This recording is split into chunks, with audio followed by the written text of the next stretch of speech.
Education is the key to helping someone. So when you educate yourself and someone come to you, you'll know what to say and you'll know where to refer them, and you'll know how to help them.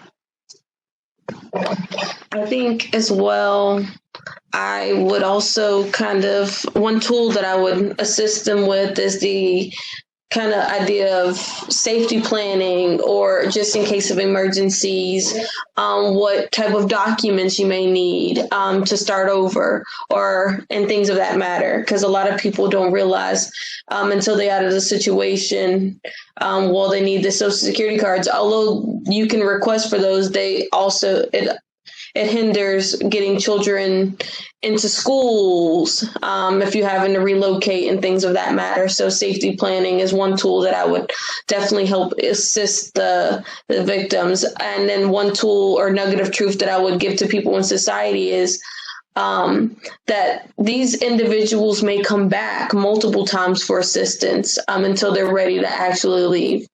And I know it's very hard to see these individuals undergo this amount of stress and come to you, but closing that door after maybe the second time, that isn't going to necessarily help the situation. So just being very compassionate and understanding that this may not be the last time that they go back. And this may not be the last time that they come back to you, but this is one step closer towards change. So that's something I think about. And also, too, is trust. Trust, because no one is going to open up to you if they don't feel that they can trust you. Confidentiality is another. If someone come to you out of, and spilling their heart out and trying, just opening up to you, keep their business confidential, everything that you say, because I know a lot of times, in a small community, we have family, we want to tell everybody, we love to gossip, but if a person is hurting, and a lot of people are not going to tell you their business, it takes a hurt person. A lot of times, it's just like me. I got to be hurting really bad to tell somebody my business, my personal business.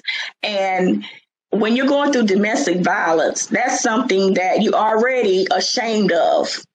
And so if a person feel that they can come and talk to you, at least don't be judgmental. Keep their business confidential. And let them feel that they can trust you, because once you go out and tell their business, that's it. They might shut down completely by being truthful, confident. You might save someone's life. You rather gain a life than lose a life. I guess for myself, what I would tell the community is a lot of people, I guess the little slogan they say, what is it? Stop the violence, break the silence. Don't, pretty much if you see something happening, don't just look the other way, try to be there, try to empower that person, because all they need is a little push to, get the help that they need. If you see someone doing something, be there. Don't just be like, well, it's not my situation, it's not my problem. Just kind of walk away from it. Be that helping hand, be that person to motivate and to kind of just help that other person. And then my little nugget of truth would be word of inspiration would be, don't let the situation or the relationship define who you can become, because you never know that your testimony, once you heal from all this, your testimony could help somebody else. So don't allow this one situation to just stagnate you and you just think that you're lost, because once you are, like I said, fully healed, you can always help the next person. So, I don't know, so many safety tools, so many points of inspiration that I could share. But if I had to pick one, I think it would be, and I say this, it's part of my daily mantra. I share this with my daughter on a daily basis. Just because something is hard doesn't mean it's impossible. We understand it is not an easy thing to do, to leave someone that you've invested time and probably financial resources, and giving yourself physically, mentally, emotionally. It's a lot that you've given, but just because something is hard doesn't mean it's impossible. It might take a little bit longer.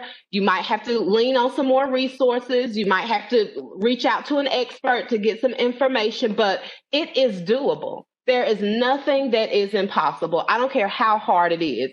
We as an agency understand how difficult that first step is to take. And so that's why we are here. We stand ready 24 hours a day to provide immediate emergency shelter or to help you get to safety. If that's a Greyhound ticket, if that's $100 in gas cards to get to a place where you have safety, that's why we are here. So if victims are able to muster the strength and the courage to take that first step to reach out, we are here to support the first steps on that journey. But just because something is hard doesn't mean it's impossible. If I could give a word to community members, supporters, stakeholders, community advocates, I would say, kind of echoing Lisa's sentiments, education is key. We all are no more than 2 or 3 degrees separated from a victim of violence. Unless you really understand what that person is dealing with on a daily basis, you aren't properly equipped to help in a safe and responsible way.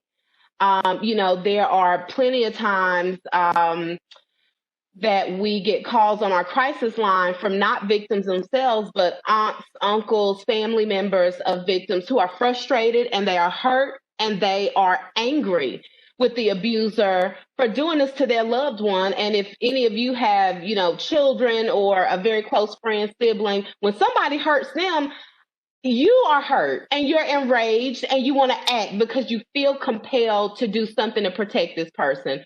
But the thing that folks have to understand about domestic violence is that if that retaliation, if that confrontation happens, you may feel better in the moment, but you have to think about the increased risk of danger that you've created for that victim, because that confrontation is going to upset an abuser. And when the abuser is upset, they're not going to retaliate at you. They're going to go to the easiest target, which is the victim in the first place. And so I would say education is key. Understanding what the dynamics of domestic violence are critically important to you being able to help, again, in a safe and responsible way. So reach out to our crisis line, 252-638-5995, or call our offices and speak with one of these amazing ladies for that information. It helps us in our efforts when we can create more empowered advocates throughout the community. So in a barbershop, in a school, at the post office, if more of our community folks are aware of what the signs of DV are, but also understand the implications of domestic violence, they are there to help in a safe way when that victim is ready to reach out. And that's what we need, as many of our folks in the trenches with us throughout the community, to serve as connectors for victims in our agency. Well, that will conclude this year's, education on the importance of community resources and domestic violence. I'll reiterate, although domestic violence happens all year long, I hope that this video helps you or helps someone that you know during this process and time, and know that we're open doors Monday through Friday, 8 to 5.